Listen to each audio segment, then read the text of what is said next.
Bueno, como muchas veces aquí en Sincronía, una pequeña dosis de música electrónica, chill out y launch con la agrupación o DJ, nunca he sabido bien qué es, llamado Blue Six, y su canción One More Night, un grupo bastante interesante de música, repito, launch electrónica. Tienen dos discos y les recomiendo mucho que lo escuchen porque son bastante buenos.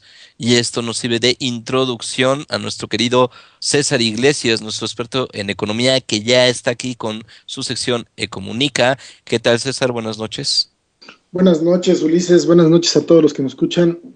Pues hoy quiero hablar un tema un poco, creo que se ha discutido mucho en las redes sociales y se ha discutido mucho en la vida política nacional y creo que también estamos viviendo un escenario de confrontación económica entre diferentes capitales. Me refiero a la propuesta de ley que va a regular la reforma de telecomunicaciones que sucedió el año pasado. Esta ley que propone pues ya pues más bien varios de los hay un proceso regresivo en varias de sus propuestas y yo lo quiero tomar desde una perspectiva de analizar por qué los medios de comunicación, por qué todo lo que tiene que ver con las telecomunicaciones tiene que pasar necesariamente por el mercado. Hay una idea bastante permeada en el ambiente, una idea que fundamentalmente nos enseñan los medios de comunicación, pero más masivos que están controlados por estos capitales, que es el mercado quien debe de regular todo aquello que tenga que ver con las comunicaciones, todo aquello que tiene que ver con los procesos de difusión de información.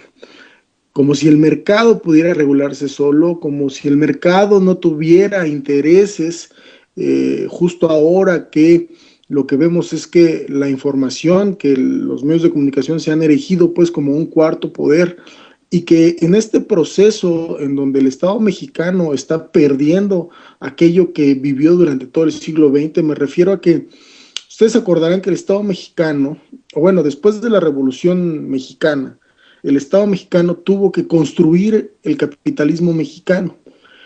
Entonces el Estado y personificado en el PRI tuvieron que hacer esa tarea, pero justo cuando viene una disputa por un mayor control, ahora ya de aquellos capitales que se vieron beneficiados por las reformas neoliberales, el Estado empezó a adquirir una diferente forma en donde ya estaba sujeto pues a los dictados de estos grandes capitales que crecieron a la sombra del neoliberalismo mexicano. En este sentido, me resulta sorprendente el poder que adquirió Televisa desde el sexenio pasado, no solo, sino inclusive con Fox.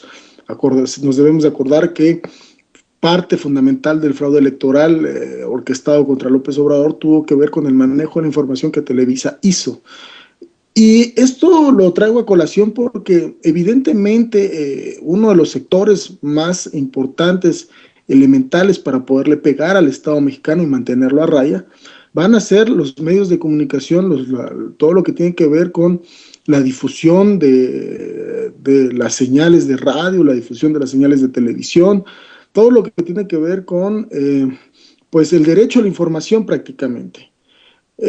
Creo entonces que estamos viviendo una transición en donde hay capitales que se están disputando esa situación y pareciera que entonces nuestro derecho a la información tiene que pasar necesariamente por el mercado. Mucho se ha hablado ya de la disputa entre Carlos Slim y Azcárraga, y creo que, bueno, en eso también tiene que ver mucho, pues, las necesidades de muchos de los comunicadores por quedarse sin alguna rebanada del pastel. Pero si nosotros viéramos de manera crítica esta situación, deberíamos entonces sacar a relucir que no debería estar regulada este derecho a la información por el mercado. Todos los medios comunitarios, las radios comunitarias esencialmente, pues son aquellas que están informando a sectores regionales, sectores completamente diferentes a los que quiere establecer, homogenizar el mercado, y que se les está relevando de esta situación, se les está marginando, se está generando una situación límite, porque evidentemente como no hay dinero, no se habla de ellas. Más bien se habla acerca de cómo es que el neoliberalismo se puede ocupar, inclusive con capitales extranjeros dentro de esta situación para poder intervenir en la economía, en el cuarto poder mexicano, que está configurando una nueva forma de disputa entre el Estado mexicano y los capitales privados. Y esto no es garantía de derecho a la información. Nosotros tenemos un ejemplo claro en Estados Unidos. ¿Cuántos medios de comunicación así vienen y son controlados por diferentes sectores del capitalismo norteamericano que busca de una u otra forma posicionar su modo de ver el mundo? O sea, y de eso estamos hablando, de una forma que además de control económico es un control ya me trabé. Ideologizante. Y entonces, ya me estoy trabando, disculpen.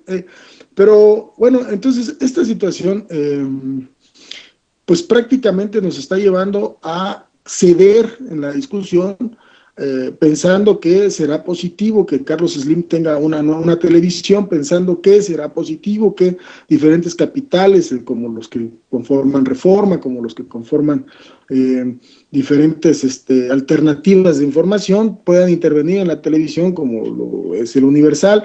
Y vaya, o sea, nos estamos dejando de lado que nos están arrancando el derecho a la información a través de los medios comunitarios que no tienen nada que ver, evidentemente, con el mercado, y que el Estado debería estar garantizando. Hola César, buenas noches, muchas gracias por estar aquí en Sincronía y platicarnos de temas tan interesantes. Pues sí, si nos adentramos en la historia de la televisión en México, vemos cómo fue el modelo de mercado que propugnaba Televisa, el que se impuso, el que impuso al gobierno en lugar de otros modelos de telecomunicaciones como el que estaba vigente en Europa. Se estableció el de Estados Unidos, que era el que le convenía a Televisa para poder obtener ganancias y mucha influencia y mucho poder, y con las consecuencias tan graves que ahora vivimos y que tú ya señalaste. Y pues sí, se habla mucho de que si Slim va a perder, que si Azcárraga va a ganar, o cuánto va a perder cada uno, cuánto va a ganar, qué tanto va a influir, y es lo único que les importa a la mayoría de los analistas.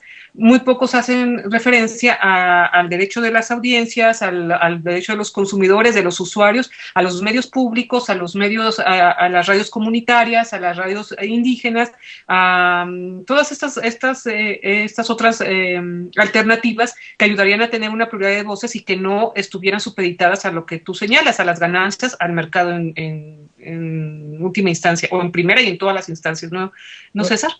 Mira, Marta, creo que lo que estás tocando es fundamental, y quiero recalcar la idea que busqué dejar el día de hoy. Creo que hay una transición entre este PRI que vivió en el siglo XX, que se transformó para volverse, la revolución que se transformó para volverse institucional, en donde el Estado era el garante para que el capitalismo pudiera emerger con toda su fuerza y dominación en este lado del mundo. Creo que este Estado, este partido de Estado que pudo controlar en muchos de los sentidos a la economía, ahora está siendo desplazado por capitales privados que necesitan ahora controlarla a ella misma, a la economía misma. El neoliberalismo de Carlos Salinas de Gortari cedió gran parte de este poder a los capitales privados, y ahora la forma que están redondeando es la forma en donde pretenden imponer su ideología a partir de los medios de comunicación masiva que están siendo privatizados, cuando se está pensando en las telecomunicaciones a partir del mercado y se está haciendo de lado los derechos a la información que muy probablemente podrían, que muy acertadamente, dan los medios comunitarios, las radios comunitarias, por ejemplo. Nosotros, si quisiéramos acceder, no podremos, porque evidentemente lo que se trata de hacer es regular la competencia, no se trata de impulsar el derecho a la información. Y en este cambio que se está dando, entonces lo que estamos teniendo es que son capitales que se van a apoderar de este punto justo para poder golpear de una manera más radical todo aquello que tenga que ver con el Estado, Yo veo en este punto una cosa muy interesante con lo que sucede a juego de lo que está pasando con la situación en Michoacán, la forma en cómo se están manejando los medios de comunicación. O sea, si el Estado, si los capitales no tienen nada en contra del Estado, los capitales van a esconder la información. Pero si los capitales necesitan golpear al Estado para subordinarlo, doblarlo, muy probablemente lo harán. Y en este sentido es un peligro muy radical que el Estado quiera ceder la soberanía en este sentido y dársela al mercado. Creo que eso es lo más peligroso. Así es, y bueno, adelante, Ulises. No, adelante, Marta. No, sí, y como bien señalas, está muy difícil si no hay una acción de la sociedad, protestas realmente firmes.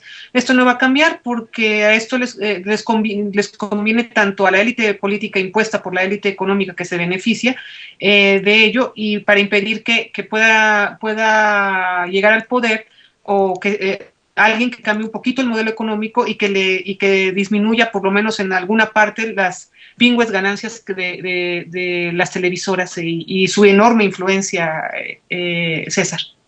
Sí, claro, creo que estamos entrando en una nueva etapa en donde van a necesitar de una mayor influencia para poder golpear y debilitar al Estado. Creo que el nuevo PRI está entrando en una nueva lógica en donde ya no serán ellos los que coordinen de manera radical la forma en cómo va a adquirir el capitalismo, sino que son ellos los que van a garantizar mediante el control del Estado que el Estado ceda una y otra vez a los capitales que vengan y le pidan al mismo Estado que se arrodille. Ellos van a ceder una y otra vez ante todas las necesidades que se impongan. Y esto tiene que ver con la ley de telecomunicaciones. Así es, César, pues muy grave y como siempre muy lúcido todo lo que nos acabas de decir, explicándonos esta transición que como siempre sirve a intereses de unos cuantos. Qué bueno que nos desmenuzaste en la recta final del programa y gracias por gracias por cerrar Sincronía el día de hoy, César. Nos vemos la siguiente Ecomunica. Hasta la próxima. Hasta la próxima y bueno, pues vámonos, Marta, se nos acaba de terminar el tiempo.